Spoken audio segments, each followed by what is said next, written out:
안녕하십니까? 진리의 말씀을 찾아오신 여러분을 환영합니다. 우리는 참 혼란스러운 시대를 살아가고 있습니다. 무엇이 옳은지, 무엇이 그른지 그 경계가 희미해지고 각자의 생각이 진리가 되는 세상 속에서 많은 이들이 방향을 잃고 방황합니다. 이러한 시대 속에서 변치 않는 절대적인 진리란 과연 존재하는 것일까요? 만약 존재한다면 그것은 왜 우리의 믿음에 반드시 필요한 것일까요? 오늘 우리는 이 중요한 질문에 대한 답을 함께 찾아보고자 합니다. 말씀을 듣기 전 만약 이 메시지가 여러분의 마음에 울림을 준다면 구독과 좋아요를 통해 이 진리의 말씀이 더 많은 영혼들에게 닿을 수 있도록 도와주시길 부탁드립니다. 하나님의 말씀을 전파하는 모든 손길 위에 그분의 은혜가 가득하기를 기도합니다. 오늘날 세상은 기독교를 그리고 우리 그리스도인들을 자신들이 정해놓은 안전한 틀 안에 가두려고 합니다. 세상이 우리에게 허락하는 역할은 무엇일까요? 바로 사회운동가입니다. 영화나 드라마에서 그리스도인이 긍정적으로 묘사될 때를 한번 떠올려 보십시오. 아마도 무료 급식소에서 굶주린 이들에게 음식을 나눠주거나 고아들을 돌보거나 가난한 이들을 위해 정치적인 목소리를 내는 모습일 것입니다. 세상은 이러한 우리의 행위에 대해서는 칭찬을 아끼지 않습니다.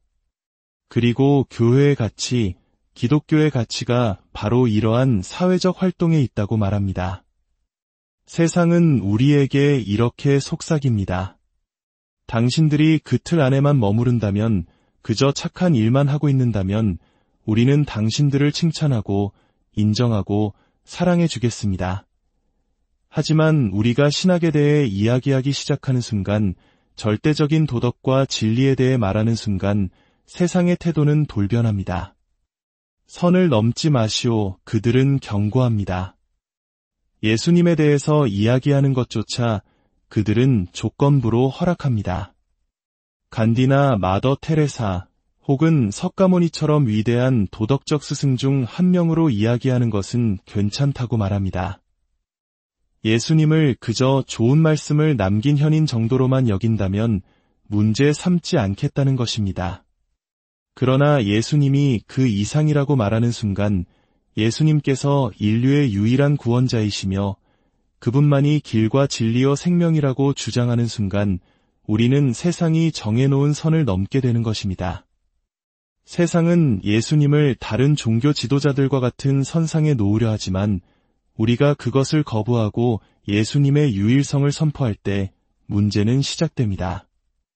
최근 우리 사회를 휩쓸고 있는 사회정의 운동도 마찬가지입니다.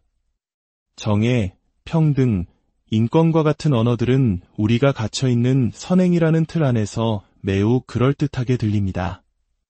하지만 그 이념의 뿌리를 깊이 파고 들어가 보면 우리는 그것이 성경적 세계관과 복음의 진리와는 정반대의 지점에서 출발했다는 것을 발견하게 됩니다. 그들의 사상적 기반이 되는 세계관이 과연 용납될 수 있는 것인지 우리가 질문을 던지려 하면 세상은 다시 외칩니다. 그 틀 안에 머무르시오. 당신들의 예수를 우리가 만든 용어로 포장하고 우리가 허락하는 범위 안에서만 이야기하시오. 그러면 모든 것이 평화로울 것입니다. 하지만 오늘 저는 분명히 선포하고자 합니다. 그 어떤 세상의 틀도 저를 가둘 수 없으며 나의 주 예수 그리스도를 가둘 수는 더더욱 없습니다. 왜냐하면 우리의 정체성은 우리가 무엇을 하느냐에 있는 것이 아니라 우리가 누구에게 속해 있느냐에 있기 때문입니다. 선한 행위가 중요하지 않다는 말이 아닙니다. 절대적으로 중요합니다. 하지만 그것만으로는 처참할 정도로 불충분합니다. 우리는 선함 그 자체를 위해 선을 행하는 것이 아니라 그리스도를 위해 선을 행하기 때문입니다. 우리는 그리스도의 이름으로 그리고 우리 안에 계신 그리스도 때문에 선을 행하는 것입니다.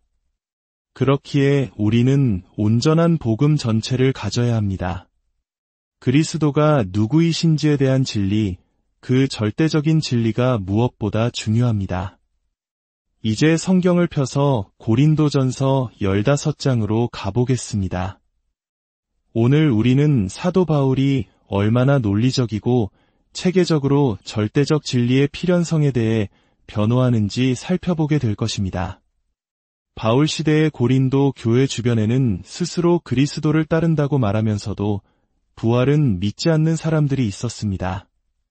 그들은 예수님을 위대한 스승이자 선지자로는 인정했지만 죽은 자가 다시 살아난다는 초자연적인 개념은 철학적으로 받아들일 수 없다고 선을 그었습니다.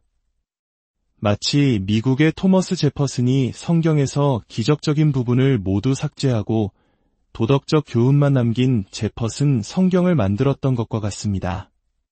예수님의 영향력은 인정하지만 그 핵심적인 진리는 거부하는 것입니다. 이에 대해 바울은 단호하게 말합니다. 당신은 그렇게 할 수 없다고 말입니다. 복음의 핵심적인 사실들, 그 절대적인 진리를 제외한 예수님은 아무 의미가 없다고 선언합니다. 그리고 그 이유를 3가지 논증을 통해 강력하게 제시합니다. 첫째, 권위로부터의 논증입니다. 고린도전서 15장 1절과 2절입니다. 형제들아, 내가 너희에게 전한 복음을 너희에게 알게 하노니 이는 너희가 받은 것이요 또 그 가운데 선 것이라 너희가 만일 내가 전한 그 말을 굳게 지키고 헛되이 믿지 아니하였으면 그로 말미암아 구원을 받으리라. 바울은 이 편지를 사도의 권위로 쓰고 있습니다. 그는 자신이 전한 복음이 그냥 복음이 아니라 내가 너희에게 전한 복음, 즉 사도적 권위를 가진 복음임을 분명히 합니다. 여러분이 좋아하거나 편하게 느끼는 복음이 아니라 사도 바울을 통해 계시된 바로 그 복음이라는 것입니다. 그들은 그 복음을 받았고 그 복음 위에 굳게 섰으며 바로 그 복음으로 구원을 받고 있습니다. 그런데 2절에 중요한 조건이 붙습니다. 만일 내가 전한 그 말을 굳게 지키고 헛되이 믿지 아니하였으면 이 말은 구원을 잃어버릴 수 있다는 뜻이 아닙니다. 바울 신학 어디에도 그런 가르침은 없습니다. 이 말의 진짜 의미는 이것입니다. 구원을 주는 복음은 오직 내가 전한 그 복음 뿐이라는 것입니다. 만약 당신이 내가 전한 복음이 아닌 다른 것을 믿는다면 당신의 믿음은 헛된 것이며 그 믿음은 당신을 구원할 수 없다는 강력한 선언입니다. 복음의 여러 요소들 중 마음에 드는 것만 취하고 부활처럼 불편한 부분은 거부하겠다는 사람들에게 바울은 말합니다. 당신은 헛되이 믿은 것이라고 말입니다. 이것을 쉽게 비유해 보겠습니다. 제가 만약 이 자리에서 저는 서울대학교 졸업생입니다. 라고 주장한다고 상상해 보십시오. 하지만 저는 서울대학교 캠퍼스에 한 번도 가본 적이 없고 어디에 있는지도 모릅니다. 여러분은 저를 거짓말쟁이라고 생각할 것입니다. 그렇다면 조금 바꿔서 제가 서울대학교에 입학해서 졸업에 필요한 학점의 90%를 이수했지만 마지막 10%를 채우지 않고 중퇴했다고 합시다. 그리고 여전히 제가 서울대 졸업생이라고 주장한다면 어떻습니까? 저는 여전히 거짓말쟁이입니다. 그리고 서울대학교는 저에게 졸업생이 아니라고 말할 권위가 있습니다. 왜냐하면 졸업의 기준을 정하는 것은 제가 아니라 학교이기 때문입니다. 바로 이것이 바울이 말하는 권위의 논증입니다. 복음의 모든 것을 받아들이지 않는다면 당신은 그리스도인이라는 자격을 주장할 수 없다고 사도적 권위로 선언하는 것입니다. 기독교의 권위가 대학교의 권위보다 못하다고 생각하지 않는 이상 우리는 이 주장을 받아들여야 합니다. 물론 바울은 우리가 모든 것을 알아야만 그리스도인이 될 수 있다고 말하는 것이 아닙니다. 그랬다면 우리가 계속해서 말씀을 배우고 성장할 필요가 없었을 것입니다. 그가 말하는 것은 사도들을 통해 제시된 복음을 들었을 때 자신의 철학이나 이념이 복음과 충돌할 경우 자신의 생각을 버리고 복음을 온전히 받아들여야 한다는 것입니다. 복음이 아니라 자신의 생각이 이긴다면 그는 무리 밖에 있는 사람입니다. 둘째, 증거로부터의 논증입니다. 3절부터 보겠습니다. 내가 받은 것을 먼저 너희에게 전하였노니 이는 성경대로 그리스도께서 우리 죄를 위하여 죽으시고 장사 지낸 바 되셨다가 성경대로 사흘 만에 다시 살아나사 게바에게 보이시고 후에 12 제자에게와 그 후에 500여 형제에게 일시에 보이셨나니 그 중에 지금까지 대다수는 살아있고 어떤 사람은 잠들었으며 그 후에 야고보에게 보이셨으며 그 후에 모든 사도에게와 맨 나중에 만삭되지 못하여 난 자 같은 내게도 보이셨느니라. 바울은 권위의 논증을 뒷받침하는 강력한 증거를 제시합니다. 그것은 바로 실제로 일어난 역사적 사건이라는 것입니다. 기독교는 마음속에서 진리를 찾으라고 말하는 종교가 아닙니다. 성경은 우리의 마음이 만물보다 거짓되고 심히 부패했다고 말합니다. 우리는 우리 자신을 믿는 것이 아니라 역사 속에서 실제로 일어난 객관적인 사실을 믿습니다. 바울이 제시하는 증거는 명확합니다. 첫째, 구약 성경의 예언이 성취되었다는 것입니다. 그리스도의 죽음과 부활은 성경에 기록된 대로 일어났습니다. 둘째, 수많은 목격자들이 있다는 것입니다. 베드로, 12 제자, 그리고 한 번에 500명이 넘는 형제들이 부활하신 예수님을 목격했습니다. 여기서 놀라운 점은 바울이 이 편지를 쓸 당시 그 목격자들 중 대다수가 여전히 살아있었다는 사실입니다. 이것은 바울의 주장이 얼마든지 반증 가능했다는 것을 의미합니다. 만약 바울이 거짓말을 했다면 누구라도 살아있는 목격자에게 찾아가서 사실을 확인하고 그의 주장이 거짓임을 폭로할 수 있었습니다.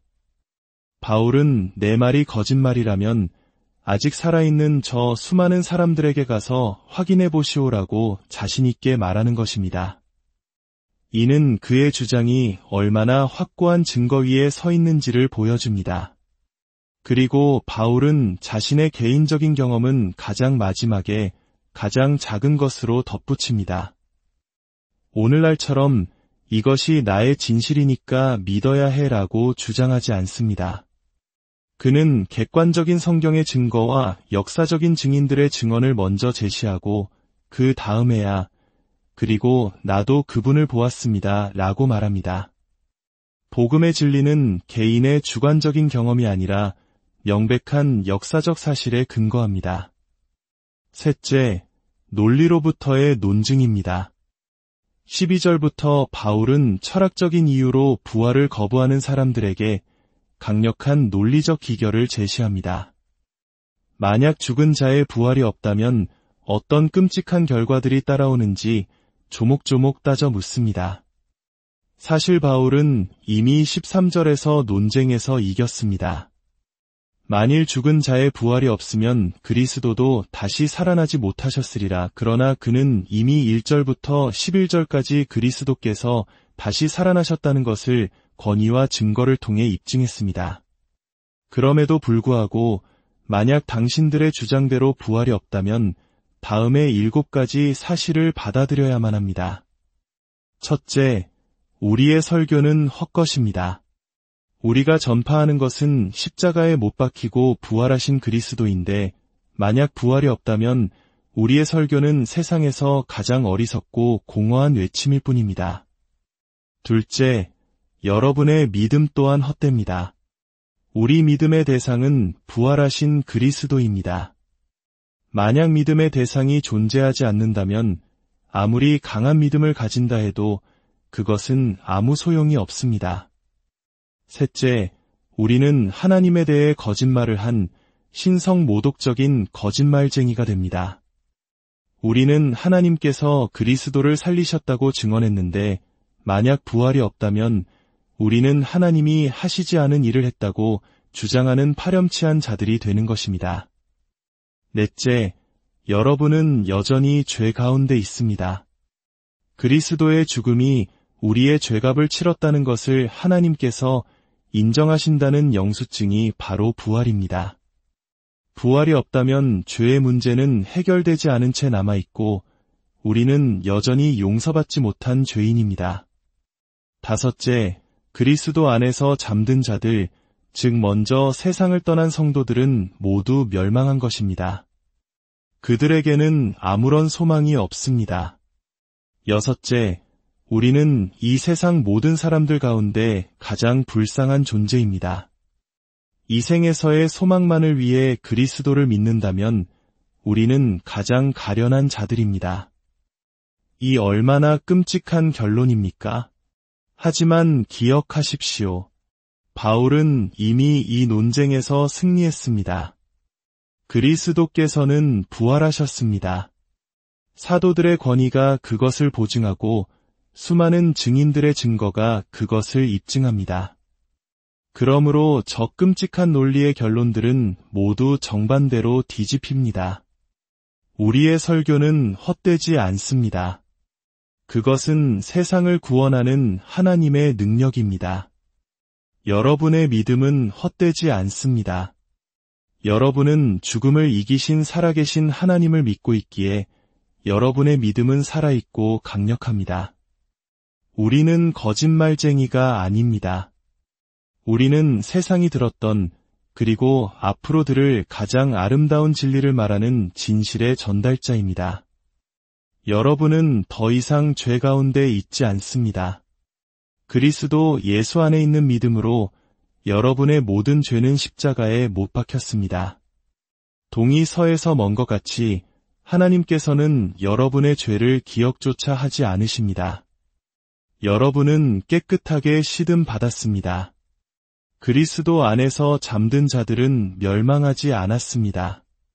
그들은 잃어버려진 것이 아닙니다. 우리는 그들이 어디에 있는지 압니다. 그들은 그들의 구속주와 함께 영원한 안식을 누리고 있습니다.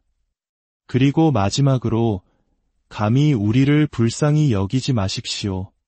그리스도 안에 있는 자를 불쌍히 여길 것은 아무것도 없습니다.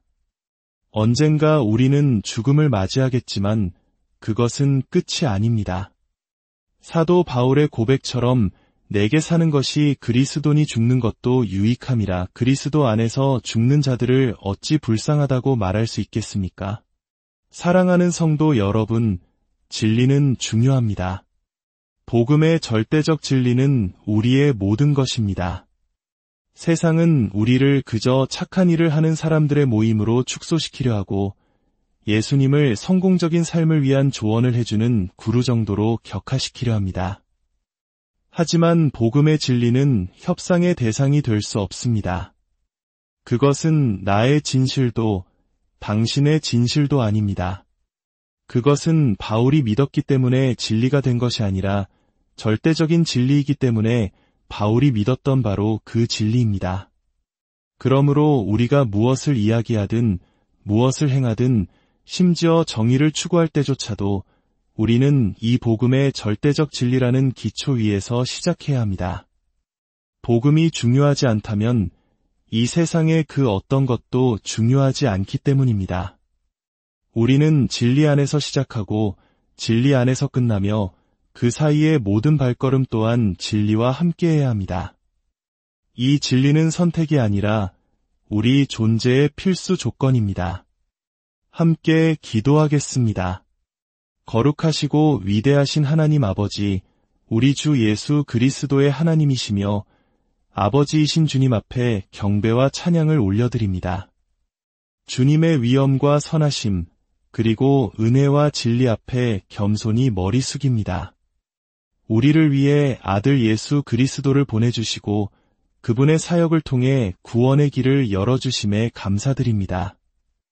약속대로 오셔서 우리를 구속하시고 기꺼이 자신의 생명을 내어주신 주님, 죽으시고 사흘 만에 부활하셔서 하나님 우편에 앉아 지금도 우리를 위해 중보하시며 마지막 날에 산자와 죽은 자를 심판하러 다시 오실 우리 주님을 찬양합니다. 우리 눈을 열어 이 진리를 보게 하시고 깨달을 수 있는 은혜를 주시는 성령님의 능력에 의지하여 이 모든 것을 우리 주 예수 그리스도의 이름으로 기도드립니다.